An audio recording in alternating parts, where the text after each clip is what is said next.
नमस्कार, आप देख रहे हैं जोहार झारखंड और मैं हूं आपके साथ सुकन्या सिंह। और सबसे पहले इस वक्त की बड़ी खबर आपको बताएं, जहां झारखंड में मिले आज 4 नए कोरोना पॉजिटिव। हजारीबाग में 3 और धनबाद में 1 मरीज। झारखंड में कोरोना मरीजों की संख्या इसी के साथ बढ़कर 207 हो गई है। हजारीबाग के 2 मरीज 11 मई को बनी है मां। तो बता दें कि हजारीबाग की जो 2 मरीज हैं वो 11 मई को मां बनी है। मुंबई से लौटा था धनबाद का मरीज। तो बड़ी खबर आपको बता रहे हैं, जहां झारखंड में भी तेजी से कोरोना के आंकड़े बढ़ते जा रहे हैं। अब ये आंकड़ा जो है 200 को पार कर चुका है। और बता दें कि 4 नए कोरोना पॉजिटिव मरीज मिले हैं। हजारीबाग में 3 और धनबाद में 1 मरीज मिला है। झारखंड में इसी के साथ कोरोना पॉजिटिव मरीजों की संख्या 207 हो चुकी है। हजारीबाग की 2 मरीज जो हैं वो 11 मई को मां बनी है। मुंबई से लौटा था धनबाद का मरीज।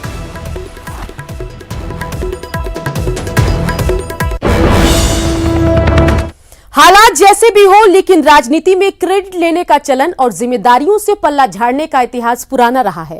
ताजा मामला प्रवासियों को घर पहुंचा रही ट्रेन से जुड़ा है, जिस पर नंबर बढ़ाने के चक्कर में अब रेल पर राजनीति तेज हो गई है।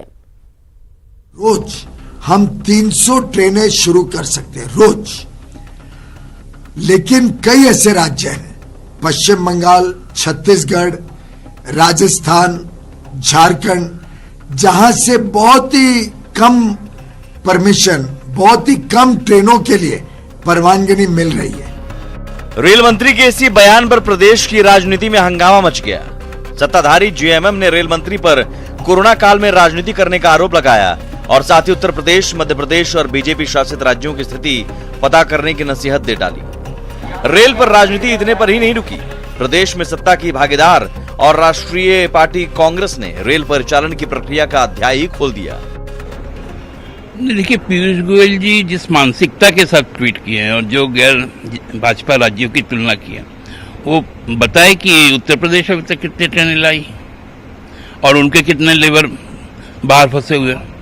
वो बताए मध्य प्रदेश में कितने ट्रेनें आई, उनके कितने लेबर अभी भी स्टैंडर्ड है। तो इस तरह से ओछी मानसिकता से काम नहीं करनी चाहिए। प्रक्रिया ये है, जहां हमारे फंसे हुए हैं वो गिनती करके हमसे एनओसी मांगेंगे। ताने को भेज रहे हैं, एनओसी दे रहे हैं हमको ट्रेन नहीं मांगना है, मांगना उनको। भारत सरकार के पास, रेल मंत्रालय के पास कोई रिक्वेशन कि हमें इतनी ट्रेन की जरूरत है, आज तक रिक्वेशन नहीं भेजे। और अगर भेजे हैं तो झारखंड की जनता को, हेमंत सरकार को बतानी चाहिए कि हम किस किस राज्य में ट्रेन के लिए भारत सरकार रेल मंत्रालय को भेजे। पूरे मामले पर सीएम ने भी ट्वीट किया है। सीएम ने कहा कि माननीय रेल मंत्री जी, ऐसा प्रतीत हो रहा है कि आपके विभाग द्वारा आप तक सही जानकारी नहीं पहुंचाई गई है। हमने अब तक 110 ट्रेनों की एनओसी दे दी है और 50 ट्रेनों में लगभग 60,000 से ज्यादा श्रमिक घर लौट चुके हैं। मैंने जहां देश में सबसे पहले ट्रेन चलाने की गुहार लगाई थी, अब पुनः आपसे ज्यादा ट्रेनें झारखंड के लिए चलाने की आग्रह करता हूँ। अभी हर रोज मात्र 4 से 6 ट्रेनें झारखंड आ रही हैं, जो हमारे लगभग 7 लाख श्रमिक झारखंडियों को जल्द वापस लेनी हो तो पर्याप्त नहीं है। आशा है कि आप इस मुद्दे पर ध्यान देते हुए झारखंडियों की सहायता करेंगे। बहुत जद्दोजहद के विनती के बाद तो ट्रेन की परमिशन मिली है। उनसे हमारा ये भी आग्रह होगा, जो भी आंकड़े हैं आपके पास देश को बता दें सही। और हमने जो गृह मंत्री को अभी अपने मजदूरों को लाने के लिए हवाई जहाज की मांग की है, उसकी परमिशन कब देंगे ये भी बता दें जल्द से जल्द। पते की बात यह है कि क्रेडिट की राजनीति रेल से लाए गए प्रवासियों पर ही हो रही है, लेकिन जो मजदूर महाराष्ट्र और गुजरात जैसे सुदूर राज्यों से पैदल या फिर साइकिल चलाकर घर वापसी कर रहे हैं, उसका दाग अपने दामन पर कोई लेना नहीं चाहता, क्योंकि वो कोरोना मंथन से निकला विष है और विष पीने की जहमत कौन उठाए। रांची से उपेंद्र और भुवन के साथ संजय कुमार सिन्हा की रिपोर्ट। कोरोना बंदी के बीच राज्य सरकार अब शराब दुकानों को खोलने की तैयारी में है। एक्साइज विभाग ने इसकी रूपरेखा तैयार कर ली है। अब सरकार की अनुमति मिलते ही टोकन सिस्टम से शराब की ऑनलाइन बुकिंग शुरू हो जाएगी। राजस्व की कमी झेल रही राज्य सरकार अब शराब की दुकानों को खोलने की तैयारी में है। उत्पाद एवं मद्य निषेध विभाग ने सरकारी शराब दुकानों से शराब बेचने की कार्य योजना बना ली है। ऑनलाइन शराब की बिक्री कैसे होगी और लोगों तक ये कैसे पहुंचेगी, इसे लेकर विभाग ने टेस्टिंग करना शुरू कर दिया है। आइए जानते हैं आखिर कैसे होगी शराब की बिक्री। तो मोबाइल ऐप के जरिए 48 घंटे में सिर्फ एक टोकन मिलेगा। एक पहचान पत्र खरीदारी के समय पास रखना होगा। पास की दुकान से सुबह 7 बजे से शाम 7 बजे के बीच शराब मिलेगी। निर्धारित किसी एक घंटे में मिलेगी अधिकतम 6 बोतलें। एक टोकन एक बार ही उपयोग किया जाएगा। कितना समय खोला जाए, कितने लोगों को दिया जाए, है ना, इस पर अभी चल रही चर्चा, ताकि सोशल डिस्टेंसिंग का सिद्धांत का भी पालन हो जाए और शराब बिक्री के बाद रेवेन्यू आए सरकार को। राज्य में 1,500 से ज्यादा सरकारी शराब की दुकानें हैं, जहां से हर दिन करीब 9 करोड़ रुपए की शराब की बिक्री होती है। 2019-20 में फरवरी तक राज्य सरकार को लक्ष्य के मुताबिक 1600 करोड़ रुपए की आमदनी शराब की बिक्री से हुई थी। उधर राज्य के खुदरा शराब विक्रेता संघ ने सरकार की तैयारी का स्वागत करते हुए अपनी परेशानी से सरकार को अवगत करा दिया है। ऑनलाइन संभव नहीं है। अगर ऑनलाइन खोलते हैं तो डिलीवरी बॉय की प्रॉब्लम आएगी, उसकी सैलरी की प्रॉब्लम आएगी। तो ये अगर व्यवस्था होने से भी हम लोग नहीं खोल पाएंगे। कारण क्या है कि गांव देहात बहुत से लोग ऑपरेट करना नहीं जानते हैं, उसमें प्रॉब्लम होगी। शराब बिक्री में सरचार्ज लगने की संभावना है। राज्य में शराब पर 50% वैट है, जिसके कारण राज्य सरकार को सबसे ज्यादा आमदनी शराब की बिक्री से ही होती है। ऐसे में कोरोना बंदी से भारी नुकसान उठा रही सरकार अब कुछ अतिरिक्त कर लगाकर शराब बेचने की तैयारी में है। न्यूज़ 18 के लिए रांची से भुवन किशोर झा की रिपोर्ट। कोरोना बंदी के बीच सरकारी स्कूलों को खोलना सरकार के लिए बड़ी चुनौती बन गई है। राज्य के करीब 2000 स्कूलों में क्वारंटीन सेंटर बनाए गए हैं। ऐसे में उन स्कूलों में बच्चे पढ़ने कैसे आएंगे, ये बड़ा सवाल है। शिक्षा विभाग भी स्कूलों को खोलने के लिए यूनिसेफ और विश्व बैंक द्वारा जारी किए गए रिपोर्ट के अनुसार ही सभी कदम उठा रही है। ऐसे में बीच का रास्ता क्या होगा, इस रिपोर्ट में देखिए। 1 जून से सरकार स्कूलों को खोलने की तैयारी में है। इसे लेकर राज्य शिक्षा परियोजना निदेशक ने राज्य के करीब 10,000 शिक्षकों से वीडियो कॉन्फ्रेंसिंग के जरिए स्कूल रीओपनिंग के मुद्दे पर चर्चा की। सरकार का मानना है कि बंद स्कूलों को यूनिसेफ और विश्व बैंक के गाइडलाइंस के आधार पर ही खोले जाएंगे। अभी राज्य भर में करीब 2000 स्कूलों में जिला प्रशासन द्वारा क्वारंटाइन सेंटर बनाए गए हैं, जिनमें कई आवासीय विद्यालय भी शामिल हैं। ऐसे में शिक्षा विभाग ने सभी जिलाधिकारियों को अंतिम विकल्प में ही स्कूलों को क्वारंटाइन सेंटर के रूप में इस्तेमाल करने की अपील की है। इसके अतिरिक्त स्कूल खुलने से पहले एक डिटेल स्कूल रीओपनिंग गाइडलाइंस हम लोग बना रहे हैं यूनिसेफ वर्ल्ड बैंक के सहयोग से, जिसमें कि एक डिटेल चेकलिस्ट तैयार होगा सभी स्कूलों के लिए कि हर स्कूल को रीओपन करने से पहले उस चेकलिस्ट के आधार पर क्या क्या तैयारियां करनी है।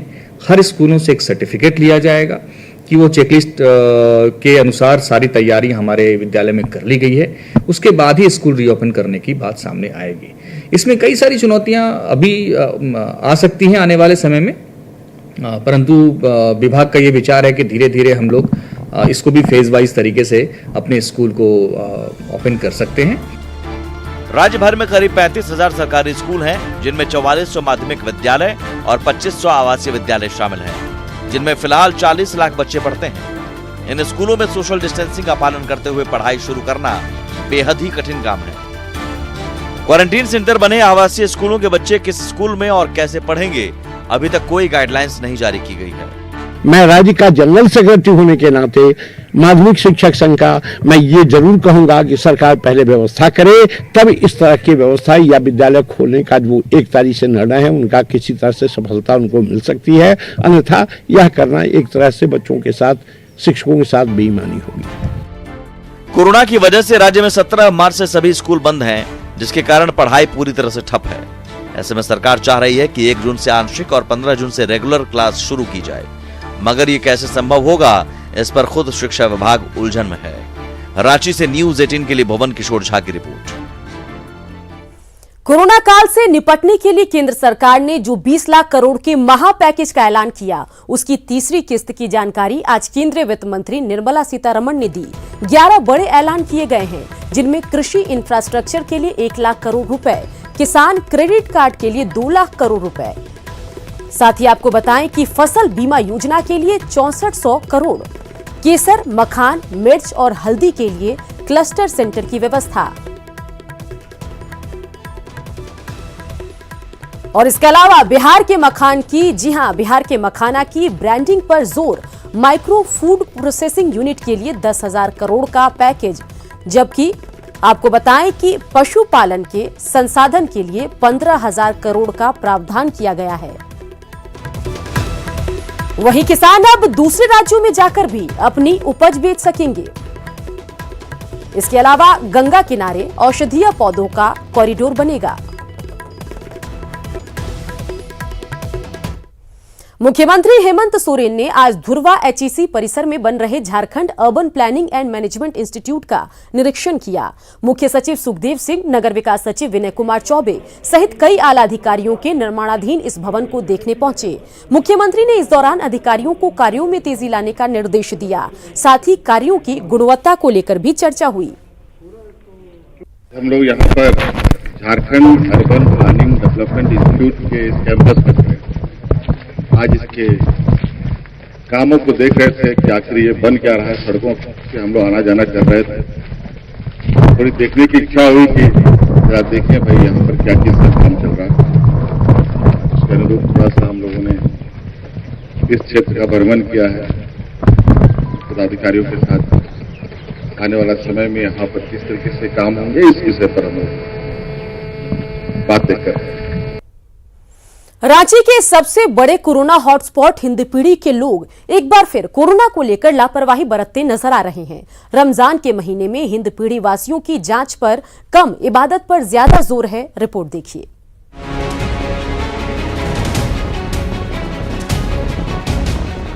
झारखंड में कोरोना पॉजिटिव का आंकड़ा 200 के पार पहुंच चुका है। वहीं इनमें आधे से ज्यादा कोरोना संक्रमित रांची के रहने वाले हैं। बावजूद इसके रांची के सबसे बड़े कोरोना हॉटस्पॉट हिंदपीढ़ी में होने वाली कोरोना जांच में काफी कमी आई है। हिंदपीढ़ी इलाके के पास ही Guru Nanak school control room में स्वास्थ्य विभाग ने कोविड-19 सैंपल कलेक्शन सेंटर बनाया है, जहां हर दिन हिंदपीढ़ी के 60 से 80 लोग जांच के लिए पहुंचते थे। लेकिन अब यहां पहुंचने वालों की संख्या घटकर 30 से 40 हो गई है। 100% हिंदपीढ़ी के लोग पहले होते थे, मोटा मोटी 90% है ना, और अभी घट गए हैं। अभी आपका 50 अभी हिंदपीढ़ी के भी। कोरोना जांच से हिंदपीढ़ी के लोगों के दूर भागने को रमजान के नेक महीने से जोड़ा जा रहा है। हालांकि इस्लाम में कहीं भी रमजान के महीने में किसी भी तरह के टेस्ट की मनाही नहीं है, लेकिन इसके बावजूद एक धारणा है कि कोरोना जांच से ध्यान हटाकर अभी इबादत पर पूरा ध्यान लगाना चाहिए।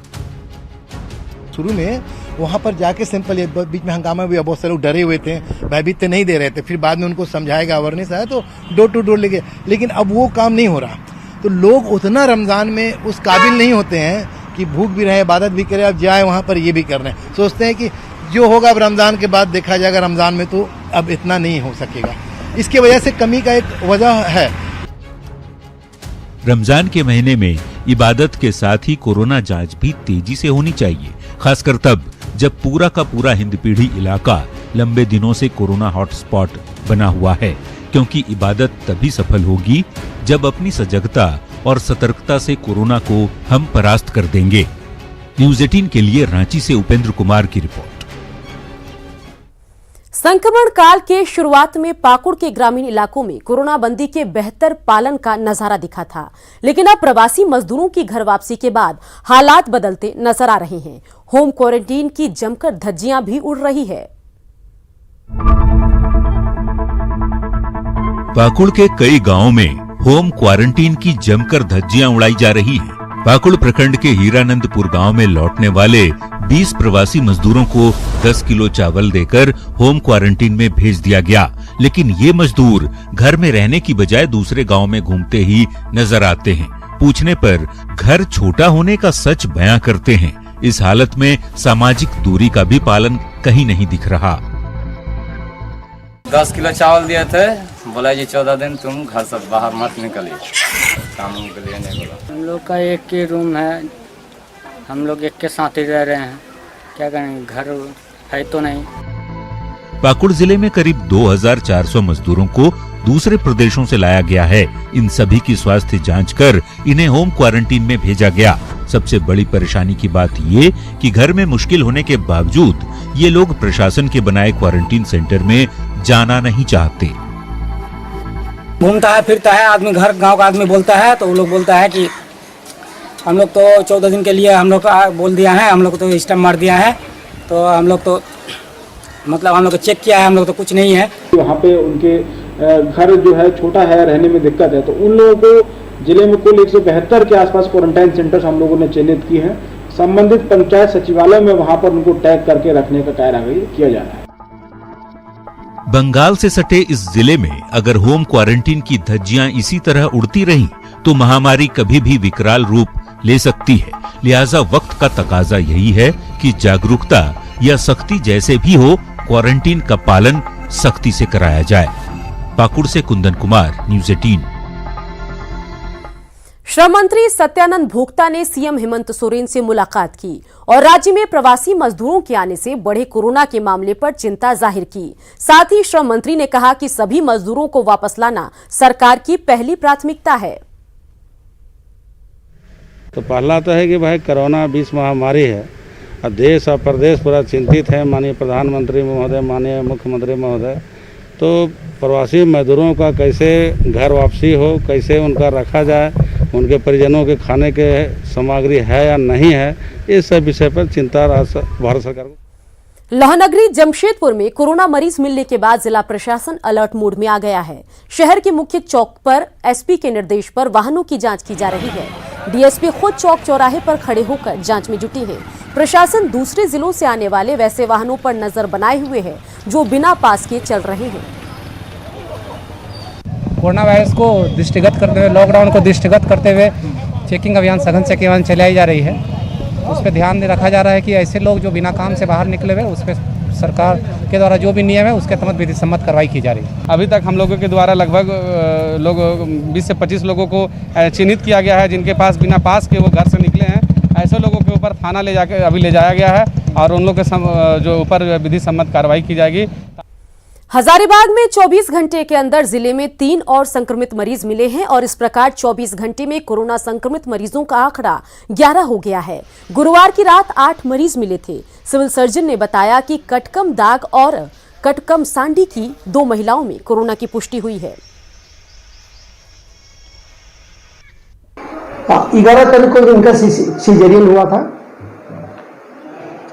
तो उसके बाद से इनको 5वें दिन इनको भेज दिया जाता है। पहले ले लिया गया स्वाब थोड़ा सा लेट आया, इसीलिए ऐसा हुआ।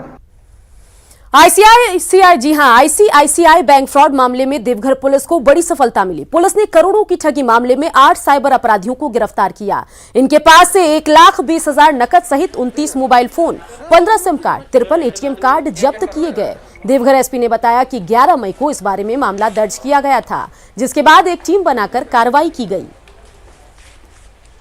कांड रिपोर्ट कराया गया था देवघर के साइबर थाना में कि देश के विभिन्न क्षेत्रों में डिफरेंट जगहों पर कई कस्टमर्स को बल्क एसएमएस भेजे गए थे जिसमें उनको केवाईसी अपडेट करने की मांग की गई थी। उसमें फ्रॉडस्टर्स के मोबाइल नंबर भी दिया गया था जिस पर कॉल करने पर कई कस्टमर्स के पैसे ड्यूप हो गए। वो पैसे लगभग 1 करोड़ से ज़्यादा थे। तो उस आधार पर यहाँ साइबर थाने में भी एक कांड दर्ज किया गया और उसके इन्वेस्टिगेशन के लिए डीएसपी साइबर के नेतृत्व में एक विशेष टीम का गठन किया गया, जिसने लगातार छापामारी करके और टेक्निकल सेल की सहायता से पहले 3 लोगों को गिरफ्तार किया जो सब देवघर के ही निवासी थे, थाना करों के। सरकारी योजनाओं पर अगर सबका हक है तो फिर ये हक पूर्वी सिंहभूम के उन सबर परिवारों को क्यों नहीं मिल रहा, जिनके लिए हर सुबह भूख की चिंता के साथ शुरू होती है और शाम कल की उम्मीदों के साथ खत्म हो जाती है।